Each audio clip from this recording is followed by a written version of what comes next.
Tri vajzat. Ishte një burr që kishte vetëm një vajzë të quajtur Fatime. Që e vogël ajo mbante një mace dhe një qen.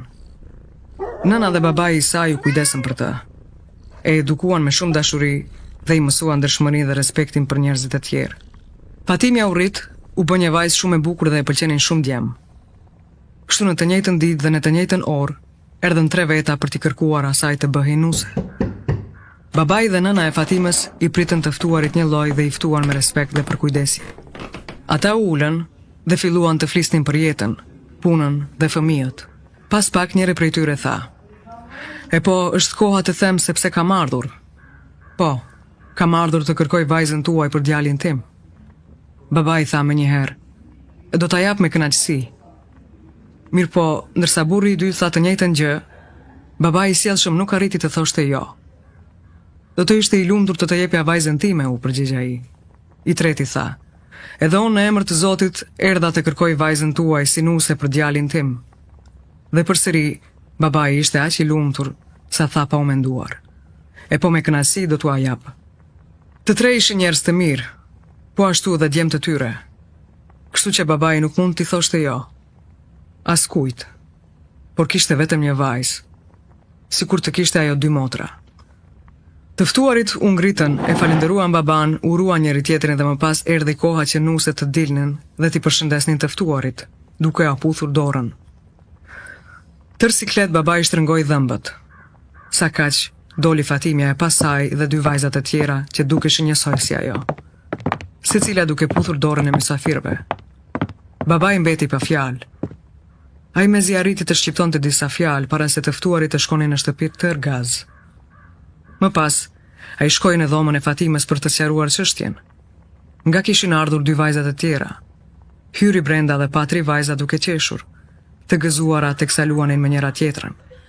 Kur e pan të trija e përqafuan, të lumtura për martesat e tyre. Babai u zbut dhe nuk i pyeti asgjë vajzat. Të trija dukeshin si Fatimja, secila për të ishte si vajza e tij. Koha kaloi shpejt. Babai vuri re se masja dhe qeni ishin zhdukur, dhe ndërkohë vajzat po përgatiteshin për dasmën, duke sjell gëzim në shtëpi. Dasma e trefisht përfundoi mirë. Tri nuset dhe tre dhëndurët kërcenin dhe ishin shumë të gëzuar. Kur dasma përfundoi, secili prej dhëndurëve mori nusën e tij në shtëpi. Tani babai filloi të pyeste veten përsëri: a mund të ishte e vërtet që dy vajzat e tjera të ishin macja dhe qeni? Dhe cila ishte në të vërtet Fatimja e tij? Kaloi edhe ca kohë, babai dhe nëna shkuan për të vizituar Krushqit, për të parë vajzat dhe për të kuptuar se cila prej tyre ishte Fatimja e tyre. Të posamartuarit e parë i pritën shumë bukur. Vajza e tyre u gëzua kur i pa, hëngrën drek dhe u ulën të pinin e të bisedonin. Babai i pyeti miq të rinj: si është vajza ime? A është e dëgjueshme? A i bën punët e shtëpisë? Miku i tërpëruar u përgjigj me qetësi: mirë se erdhët. Do t'ju tregoj për vajzën tuaj. Ajo i mbaron shpejt të gjitha punët e shtëpisë. Është punëtore dhe e pastër, shumë e dëgjueshme dhe e sjellshme. Por ama kur zemrohet, bën zhurmë si lehjet e qenit. Në ato momente duket kaq e rrezikshme sa që është më mirë të ikë nga shtëpia. Por i kalon shpejt. E çfarë mund të bëjmë? Ka qenë e shkruar që ta kemi nuse dhe fundja kemi një jetë të mirë. Babai e kuptoi që kjo vajzë ishte qeni. Ai e këshilloi që të mos zemrohej. I tha lamtumir mikut dhe bashkë me gruan shkuan në shtëpi. Të nesërmen shkuan te miku i dytë.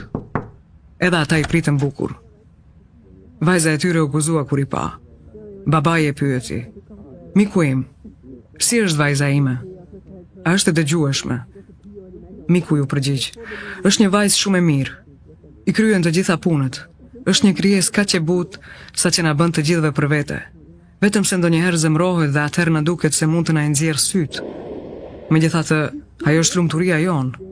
Na e dha vetë Zoti për nuse. Babai e kuptoi që kjo vajzë ishte macja. Ai e këshilloi që të mos i natosej. I tha lamtumir mikut dhe bashkë me gruan shkuan në shtëpi. Ditën e tretë shkuan te familja e tretë e Krushve. Ata i pritën ngrohtësisht dhe vajza e tretë u gëzua kur i pa. Babai i pyeti: e po të dashur miq, si është vajza ime? A është ajo e dëgjueshme? Si ja kaloni? Të dashur me çfarë të them? Vajza juaj nuk është njeri. Babai sa kaq u shqetësua, por krushjet vazhduan. Ajo nuk është njeri, por engjëll.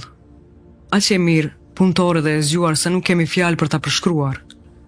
Që kur ka ardhur te ne, puna jon shkon më mirë dhe jeta jon është më e lumtur. Na ka sjell gëzim dhe bollëk. Zoti i dhënë të jetë të gjatë. Babai u gëzua pa mas. Kjo është Fatimja ime, e zgjuar dhe e sjellshme. Kujdeset për familjen e saj. Kjo është ajo. Që atëherë, babai dhe nëna vizitonin të 3 shtëpitë e Krushve, por më së shumti vizitonin shtëpinë e bijës së tyre të vërtetë.